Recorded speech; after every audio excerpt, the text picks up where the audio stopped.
is you made a comment about in your home. You said you didn't feel that your family was in the home, that you thought your family was outside. I work with a lot of kids and a lot of families as a therapist, and I want to know, what did you miss at home?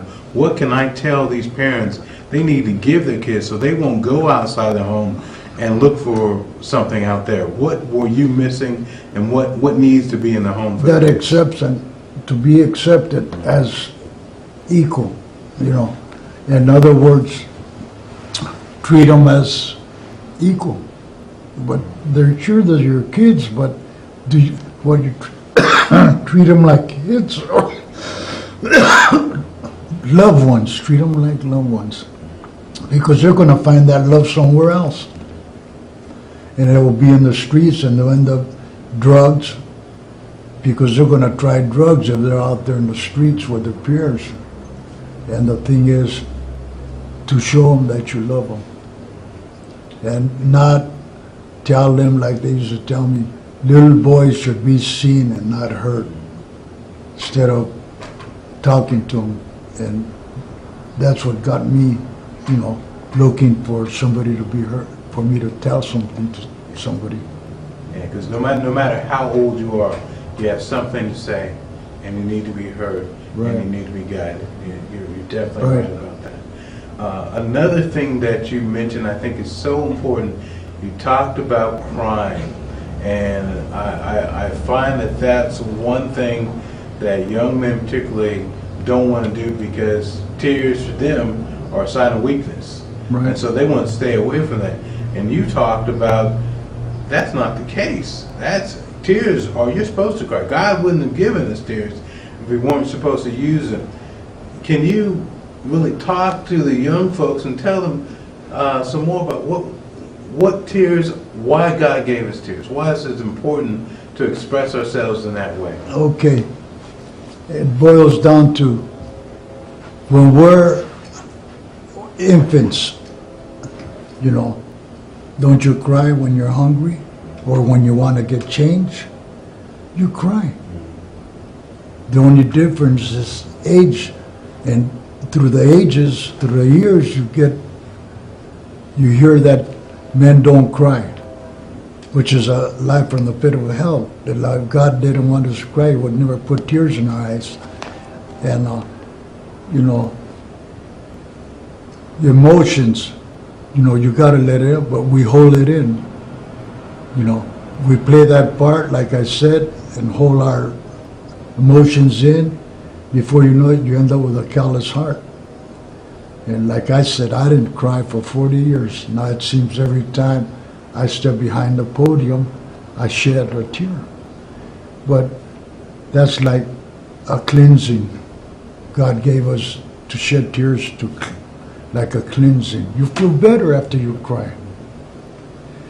And that's, like I said, who says macho, be macho? Our peers, our fathers, our uncles. Who sings Macho Man? The village people. And what are they? And they're singing Macho Man, and we got to pray for them too. They're not macho, and yet they sing Macho Man. And that is right where I was going to go in the third part, because you said something I thought really needs to be understood. We talk about, many people, many Christian folks talk about, unfortunately, they talk about how they hate gay people, they hate homosexuals. And you made a statement, God does not hate homosexuals, He hates behavior, He hates sin, Amen. But He doesn't hate the sinner. And I think it's important that people hear that, because I think people want to just say, oh, I hate homosexuals, I don't want to have anything to do with homosexuals. But what you said is God doesn't hate the people, He hates the behavior, He hates the sin. The sin. But he loves the sinner, but He hates the sin. Can you elaborate a little bit more on that? I think that's so important for everybody, kids and adults, for everyone to hear. See, when I got out of prison, I had that prison mentality still. And, you know, what I dislike, I hated. But when I became a Christian, my wife had a lot to do with it. She said, don't hate that person, you know, hate the sin and love the sinner. God doesn't hate the sinner, he loves the sinner, he hates the sin. So I went through that, and my wife was there to guide me, and she said, hate the sin, not the sinner, love the sinner. And before you know it, you won't be sinning no more.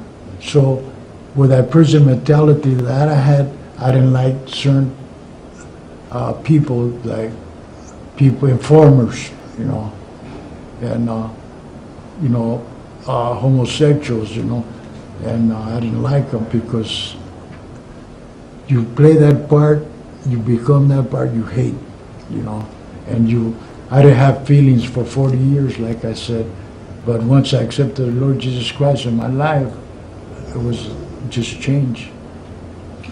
Now, when did you become tired of that gangster lifestyle? Was it in prison, when you got back on the streets?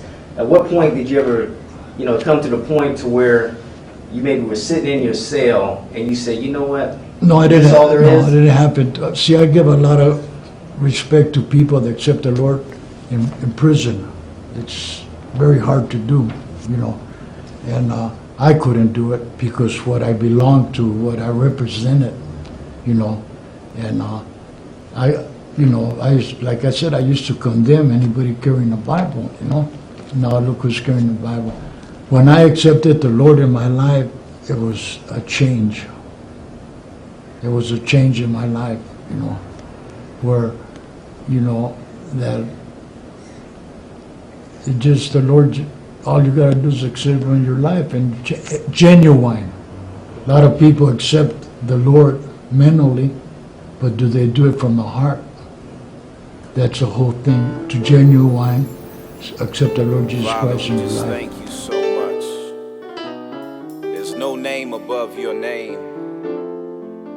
I wouldn't serve any other name. Yeshua Mashiach.